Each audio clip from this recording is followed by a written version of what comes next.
எல்லாருக்கும் வணக்கம். நான் ஒரு விஷயம் சொல்ல போறேன். ஸோ கேட்டா கேளுங்க, கேட்காட்டி போங்க. ஏன் அப்டின்னா மதர்ஸ் டே அப்படின்னு நேத்து நான் யூடியூப்ல லைவ் உட்கார்ந்துருக்கும்போது நெறைய சொல்லியிருந்தாங்க. இன்னைக்கு மதர்ஸ் டே அப்படின்ட்டு.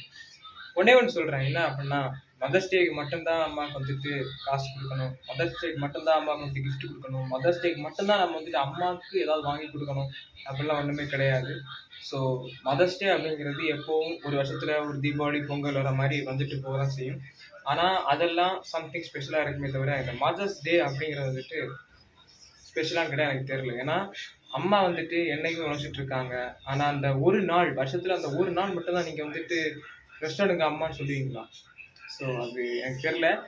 ஆனா, அம்மாவுக்கு அப்பாவுக்கும் கிஃப்ட் அப்படின்னா மதர்ஸ் டே, ஃபாதர்ஸ் டேக்கு மட்டும் இல்லாம, உங்களுக்கு தோணும் போதெல்லாம் வாங்கி கொடுங்க. ஸோ அதான் அவங்களுக்கு பெரிய ஒரு கிஃப்ட்டா இருக்கும். மதர்ஸ் டே, ஃபாதர்ஸ் டே அப்படிதான் மட்டும் அவங்க இயங்க மாட்டாங்க.